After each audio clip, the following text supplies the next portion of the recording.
लोग शहर में पैसा बांटेंगे जिनकी खुद की कोई पहचान नहीं, आप सोच समझ कर आपके मत का प्रयोग करें। जो व्यक्ति आपको ठीक लगे उसको मत दें। मैं इस शहर की समस्या के लिए दिन रात लड़ाई लड़ूंगा। तन मन और धन तीनों चीजों से मैं अपनी तरफ से 100% शहर के लिए लड़ाई लड़ने के लिए तैयार रहूंगा। दोस्तों नमस्कार, आप देख रहे हैं फैक्ट ब्रेकिंग न्यूज़ चैनल और सच हेल्थी न्यूज़ चैनल। आज का जो हमारा मुद्दा है चुनाव, पैसा और शराब, इस विषय पर बात करने के लिए आज हमारे साथ हैं रामकुमार सैनी जी, जो कि पूर्व उप प्रधान और पार्षद रहे हैं। तो आइए इनसे हम आज बातचीत कर लेते हैं। तो सर नमस्कार। नमस्कार।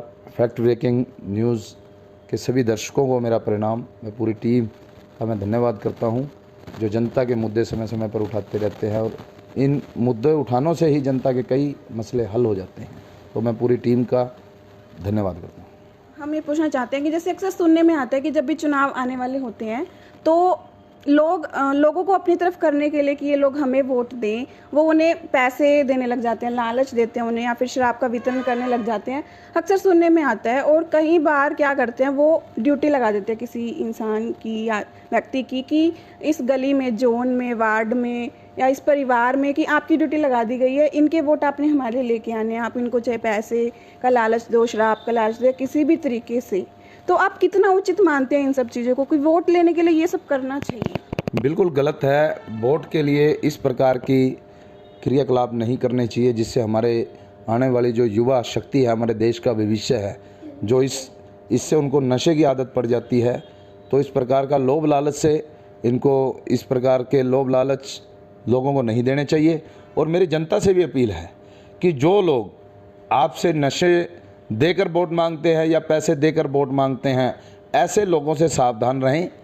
आप एक साफ छवि के व्यक्ति का चुनाव करें, ऐसे व्यक्ति का चुनाव ना करें जो आज आपके बच्चों को गलत नशे की ओर लेके जा रहा है और गलत संगति की ओर लेके जा रहा है। जो आज तो वो पैसे दे देगा 1 महीने के लिए, लेकिन वो पैसे पूरे ज़िंदगी चलने वाले नहीं हैं। लेकिन वो एक समय आज आपको पैसे दे देगा, लेकिन 5 साल आपका शोषण करेगा। 5 साल आप उसके पास ना तो किसी काम के लिए जा सकते हो, ना ही अपने मुद्दे के लिए उससे आप जिरेबाजी कर सकते हो, क्योंकि उसके पास सीधा एक ही उदाहरण होगा कि मैंने तो आपको वोट के पैसे दिए, आप किस सिस्टम से मेरे साथ बात कर रहे हो। तो मेरी आपसे प्रार्थना है, एक साफ छवि का व्यक्ति जो आपको लगे कि आपकी आवाज़ को प्रमुखता से उठा सके, आपके शहर को विकास के मार्ग पर आगे ले जा सके और शहर की जो समस्याएं हैं उसको दूर करा सके, ऐसे व्यक्ति का चुनाव करो। और ये जो लोभ लालच वाले व्यक्ति है, जो पैसे बांट रहे हैं और शराब बांटकर वोट लेना चाहते हैं, ऐसे व्यक्तियों को पहचानो और उनसे दूर रहो और अपने बच्चों को भी ऐसी संगति से दूर रखे। बढ़िया व्यक्ति का चुनाव आप करो। अगर जब आप एक साफ छवि के व्यक्ति को चुनोगे, वो आपके हल्के को भी आगे लेके जाएगा, आपके मुद्दों को भी उठाएगा और आपको भी गर्व होगा कि हमने ऐसे व्यक्ति का चुनाव किया है जो व्यक्ति आज शहर की सेवा कर रहा है, शहर के मुद्दों को सॉल्व कर रहा है। जो आज शहर में दिखते हैं, उन दिक्कतों को जब वो दूर हो जाएंगे, ऑटोमेटिक आपको भी फायदा होना है, क्योंकि उस रोड से आप भी जाते हो जो रोड टूटा हुआ है। कल को एक्सीडेंट में अपने परिवार से भी हम किसी को खो सकते हैं उस एक्सीडेंट के अंदर। आज आवारा पशुओं की समस्या है। कितने एक मेरे पड़ोस का बच्चा है जो पीछे से बैल ने उसको टक्कर मार दी थी, वो जान गंवा गया, इकलौता लड़का था। तो इस प्रकार की काफ़ी समस्याएं हमारे शहर में हैं। जब तक हम एक साफ व्यक्ति को इस शहर का नेतृत्व नहीं देते, तब तक ये समस्या ज्यों की त्यों रहेगी। आज वोट देने के समय हम लालच में आ जाते हैं, किसी के बहकावे में आ जाते हैं और फिर 5 साल क्या कहते हैं, फलाने ने तो काम नहीं किया, भाई ये अच्छा बंदा नहीं है, फलाने ने ये नहीं किया, ये नहीं किया। अरे उन्होंने तो नहीं किया, हम मानते हैं, लेकिन आपने क्या किया? जिस टाइम आपने वोट देना था, थोड़े से लालच के लिए ऐसे व्यक्ति को चुन गए जिसने आपका 5 साल शोषण करना है। थोड़े से नशे के लिए आप ऐसे व्यक्ति को चुन लेते हो जो 5 साल आपका शोषण करेगा। तो ऐसे व्यक्ति से सावधान रहना चाहिए। अगर हम शुरू में वोट देते समय बिल्कुल सोच समझकर बढ़िया तरीके से हम मतदान करेंगे तो शहर का विकास भी होगा और शहर की समस्याएं भी दूर होंगी और आपको भी दर दर की ठोकरें नहीं खानी पड़ेगी। अगर लोभ लालच में हम किसी को वोट देंगे तो ये हमेशा आज क्या पूरी जिंदगी कहते रहेंगे कि उसने कुछ नहीं किया, उसने कुछ नहीं किया। करने के लायक तो हमने छोड़ा ही नहीं। अब जो व्यक्ति आज 5 या 7 करोड़, कोई 10 करोड़ कह रहा है अभी मैं लगाऊंगा, तो आने वाले समय में वो 5-10 करोड़ जो आज लगा रहा है, कोई वो बेवकूफ़ व्यक्ति नहीं है कि अपने घर से धन लुटाएगा। अगर वो आज 5 लगाएगा, 7 लगाएगा, कल को 14 बनाने के उद्देश्य से वो राजनीति में आ रहा है, आपकी सेवा करने के उद्देश्य से नहीं आ रहा। अगर वो कहता है मैं सेवादार हूं, जो आज पैसे के बल पे वोट मांग रहा है, शराब के नशे के बल पे वोट, आप उसका फ्यूचर देखें, आप उसका पास्ट देखें कि फ्यूचर में वो क्या करने वाला, पास्ट में उसने क्या किया। पास्ट में आपके किस मुद्दे पे उसने साथ दिया, कौन से सामाजिक गतिविधियों में उसने शहर का साथ दिया है, किस समस्या के समय उसने शहर की सपोर्ट की है।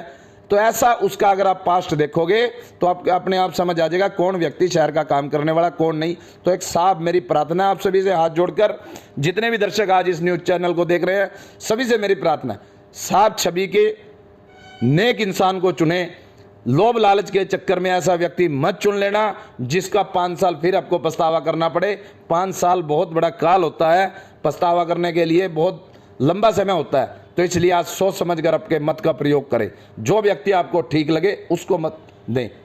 तो सर आपका भी नाम आ रहा है चुनाव लड़ने के लिए, आप भी चुनाव लड़ने वाले हैं, तो जैसे कि चर्चा हो ही रही है कि जो उम्मीदवार हैं चुनाव लड़ रहे हैं वो करोड़ों रुपए लगा रहे हैं, कोई 10 करोड़ लगा रहा है, कोई 15 करोड़ लगा रहा है, ताकि जो लोग हैं वो उन्हें वोट दें, मतलब लालच दे रहे हैं। तो क्या आप भी पैसे लगा रहे हैं या फिर पैसे का लालच दे रहे हैं लोगों को, या शराब का वितरण कर रहे हैं, कुछ ऐसा आप भी कर रहे हैं जिससे कि लोग आपको वोट दें? नहीं जी, बिल्कुल नहीं। ना तो मेरे पास पैसा है लोगों के लिए देने के लिए। मैं मजदूर व्यक्ति हूँ और मीडियम परिवार से आता हूँ। मैं अपने परिवार का पालन पोषण बड़ी ईमानदारी से कर रहा हूँ।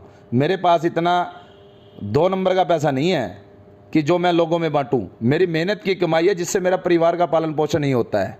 और रही बात जो आप कह रहे हो 5 करोड़ 10 करोड़ की आवाज़ शहर से आ रही है लगाएंगे, वो लोग शहर में पैसा बांटेंगे जिनकी खुद की कोई पहचान नहीं, जिनको जनता नहीं जानती, जिनका सामाजिक दायरा नहीं है, जिन्होंने समाज के लिए कोई काम नहीं किया, जिन्होंने इस शहर की समस्या को आज से पहले नहीं उठाया। ऐसे व्यक्ति पैसे के दम पे वोट लेना चाहते हैं। मैं बिल्कुल भी 1 रुपया नहीं बांटने वाला, ना मेरे पास है। मैं जनता के सहयोग से, जनता के लिए और जनता के आशीर्वाद से चुनाव लड़ूंगा। जनता मेरे को वोट भी देगी और आर्थिक सपोर्ट भी देगी, मुझे इतना विश्वास है, क्योंकि मैंने पिछले 10 साल जनता की हर समस्या को, जो हमारे शहर की समस्या है, उसको उठाने का काम किया है और उस समस्या को उठाकर उसे हल करने के लिए प्रयत्न किया है। 100% अपना दिया है। चाहे मेरे को धरने करने पड़े हो, चाहे हमें सरकार के खिलाफ हमें कोई प्रदर्शन करना पड़ा हो, या उच्च अधिकारियों से मिलना पड़ा हो, यहाँ तक कि मैं अपने वार्ड की समस्या को लेकर, शहर समस्या को लेकर चंडीगढ़ तक गया हूँ, मुख्यमंत्री जी से भी मिला हूँ। लेकिन मैं ये कहता हूँ कि हमने फील्ड में काम किया है। कोरोना काल था, कोरोना काल में सबसे पहला केस हमारे वार्ड के नज़दीक 9 वार्ड के अंदर आया था, जो कोरोना का पहला केस टोहाना के अंदर आया। इतने भयभीत थे लोग कि कोरोना पता नहीं क्या है, मौत के डर से कोई बाहर नहीं निकल रहा था। लेकिन जिस टाइम मेरे को पता लगा कि हमारे 9 वार्ड के अंदर एक केस आया है, तो मेरे को बड़ी बेचैनी हुई कि इस केस के कारण हमारे आसपास के वार्ड में और ये बीमारी फैल ना जाए। तो मैं तुरंत घटनास्थल पर पहुंचा, तो वहाँ पूरे प्रशासन की टीम आई हुई थी। तो उस समय हमने देखा कि उस लेडीज को ले जाने के बाद उन्होंने कहा वार्ड सैनिटाइज करो और कोई भी इस एरिया में नहीं जाएगा, कंटेनमेंट जोन बना दिया गया है ये एरिया। तो हमने मेरे वार्ड के साथ साथ जो उसके सराउंडिंग एरिया था, चारों तरफ लगभग 500-700 मीटर तक हमने खुद सैनिटाइज किया। अपने खर्चे पर 3 से 4 बार हमने सैनिटाइज किया, ताकि ये बीमारी इस घर से आगे ना फैले। तो हमने पूरी सावधानी रखी। और इस कोरोना काल में एकदम लॉकडाउन होने के कारण बहुत से ऐसे परिवार थे जो रोज कमाते थे और रोज खाते थे, ऐसे घरों के पास राशन भी नहीं था। तो हमने जितनी मेरी क्षमता थी, मेरी क्षमता अनुसार, और मेरे वार्ड के काफ़ी लोगों ने मेरे को सपोर्ट किया गरीबों को राशन देने के लिए। तो हमने जहाँ तक हो सका हमने गरीबों की सहायता करी है राशन पहुँचाकर। और उसके बाद हमारी युवा की टीम है, डॉक्टर बलकार जी हैं, बलकार सैनी हैं, डॉक्टर सुखविंदर है, जगदीश है, वह पूरी गुप्ता कॉलोनी से हमारी टीम है यूथ की। तो सभी टीम ने मिलकर 1-1.5 महीने तक पूरा लंगर चलाया, सुबह शाम। जो भी ज़रूरतमंद व्यक्ति थे जिनको भोजन की आवश्यकता थी, चाहे हमारे संत महाराज बैठे हैं नहर के पार, या और यूपी बिहार को जाने वाले जो सैलानी थे जो पैदल चल रहे थे, उनको खाना देने के लिए हमने पूरा 1-1.5 महीने तक पूरा लंगर चलाया। पूरे प्रशासन को पता है। और जो शहर की और समस्या, शहर की और जो हमारी संस्थाएं थी, उन्होंने भी पूरा सहयोग किया, उन्होंने भी पूरे शहर में अपनी सेवाएं दी हैं। तो उसके लिए मैं सभी का धन्यवाद भी करना चाहता हूँ। तो सर अगर जनता आपको वोट देती है और आप जीत जाते हैं, तो टोहाना के विकास के लिए आप क्या क्या करेंगे? जी बिल्कुल, अगर जनता मुझे आशीर्वाद देगी, मैं चुनाव लड़ूंगा। देखो पैसा मेरे पास नहीं है, मैं रिक्वेस्ट कर सकता हूं जनता से कि मैं आपसे वोट लूँगा और जितना आपकी क्षमता हो मेरे को सपोर्ट भी करना। आपकी वोट से, सपोर्ट से अगर मैं बन जाता हूं, बिल्कुल मैं शहर के लिए दिन रात एक कर दूंगा। इसका उदाहरण आप मेरे वार्ड नंबर 10, जो मेरे वार्ड नंबर 10 के लोग हैं, उनसे आप पूछ सकते हो कि राम कुमार की कार्य करने की क्षमता क्या है, कैसे वो कार्य करता है, इसका आपको जवाब वो दे देंगे। मेरे से पूछने की जरूरत नहीं है, क्योंकि मैं अपनी विदाई करूंगा, मेरे मुंह से कुछ और निकलेगा। आप वहां से सच्चाई जाने, 10 वार्ड के लोग आपको बेहतर बता सकते हैं कि किस प्रवृत्ति का व्यक्ति है। मैं इस शहर की समस्या के लिए दिन रात लड़ाई लड़ूंगा। सबसे पहली समस्या हमारे शहर की है जल भराव की। पुरानी सब्जी मंडी, मिलन चौक, डांगरा रोड, अंबेडकर चौक, शनिदेव मंदिर वाला, हिसार रोड, हमारे गुप्ता कॉलोनी, सभी आउटर की कॉलोनियां हैं जिसमें थोड़ी सी बरसात में भी 2 से 3 फीट पानी भर जाता है। इसके लिए हम एक ऐसा प्रोजेक्ट बनाएंगे, अधिकारियों की मदद से हम नगर परिषद और पब्लिक हेल्थ दोनों डिपार्टमेंट का कोऑर्डिनेशन बनाकर एक ऐसा प्रोजेक्ट बनाएंगे कि आने वाले समय में हमारे शहर में ये जल भराव की समस्या दोबारा ना हो। उसके लिए चाहे हमें चीफ साहब से मिलना पड़े या मुख्यमंत्री से मिलना पड़े, हम मिलकर टोहाना शहर के लिए एक विशेष ऊपर से बजट पास करवाने के लिए हम विधायक जी से, मुख्यमंत्री से, सबसे मिलकर अनुरोध कर शहर के लिए एक बजट पास कराएंगे और एक विशेष टीम के देख रेख में और शहर के मुख्य लोगों की सलाह से हम इस समस्या को दूर करने का प्राथमिकता मेरी ये रहेगी। दूसरा जो हमारा प्रयास रहेगा, जो हमारा टोहाना सिविल मेडिकल है, उसके लिए 50 बेड का काफ़ी पुराना, यानी कि 1986-87 में वो बना था, तब से 50 बेड का था। 100 बेड के लिए हमने उसके लिए भी अपील लगाई हुई है, भाई इसको अपग्रेड किया जाए। बिल्डिंग बने को काफ़ी समय हो गया। आज हमारे टोहाना के अंदर 11 पोस्ट डॉक्टरों की सैंक्शन है, लेकिन 4 से 5 डॉक्टर हमारे काम कर रहे हैं, दिन रात वो काम कर रहे हैं। 4 से 5 डॉक्टर पूरे शहर के और आसपास के गांव से जो मरीज आते हैं नहीं संभाल सकते। तो हमने डॉक्टरों की संख्या बढ़ाने के लिए भी सरकार को मैंने 2 से 3 बार पत्र लिखा है। टोहाना शहर के लोगों ने इसके लिए भी आवाज़ उठाई, मीडिया ने भी हमारा पूरा साथ दिया, अखबार में काफ़ी बार आ चुका है कि टोहाना में समस्याएं मेडिकल में बहुत ज़्यादा है। तो टोहाना में जो स्वास्थ्य संसाधन है उनकी बहुत ज़्यादा दिक्कत है, डॉक्टरों की कमी है। तो इस समय हमारा टोहाना का जो सिविल मेडिकल है वो आपातकालीन स्थिति से गुजर रहा है। मैंने स्वास्थ्य मंत्री जी से भी कई बार फ़ोन पे भी बात की और मेल भी की कि आप इस समस्याओं को देखें। आज कोरोना काल था, कोरोना काल में हर शहर में डॉक्टरों की भारी ज़रूरत थी, स्टाफ की भारी ज़रूरत थी। उसके बावजूद भी हमारे वही 4-5 डॉक्टर पूरे शहर में चलाते रहे, जिससे हमारे शहर के लोगों को, जब हमारे पास संसाधन नहीं होंगे, डॉक्टर नहीं होंगे, तो शहर के लोगों को आसपास के पटियाला, हिसार, चंडीगढ़, रोहतक, गुड़गांव जैसे मेडिकलों में अपना इलाज करवाना पड़ा। बड़ी शर्म की बात है। तो हम सरकार में, आज की सरकार में हमारे 3-3 बड़े नेता टोहाना से है, तो हम मुख्यमंत्री से भी अनुरोध करते हैं कि हमारे शहर की ओर देखा जाए। उसके बाद जो टोहाना में काफ़ी ऐसे कोर्सेज हैं जो हमारे कॉलेज में नहीं आई, काफ़ी संख्या में हमारे बच्चे हिसार, पटियाला इस जगह जाकर पढ़ रहे हैं। हमारी बेटियों को, बहनों को बाहर जाना पड़ रहा है। तो हम शिक्षा के क्षेत्र में भी हम शिक्षा मंत्री से मिलकर टोहाना के जो भी हमारे कॉलेजेज हैं इनको अपग्रेड कराने का काम करेंगे। जो स्कूलों को अपग्रेड कराने के लिए हम पूरी लड़ाई, तन, मन और धन, तीनों चीज़ों से मैं अपनी तरफ से 100% शहर के लिए लड़ाई लड़ने के लिए तैयार रहूँगा और इन समस्याओं को सोल्व कराऊँगा। जी शुक्रिया सर, थैंक यू।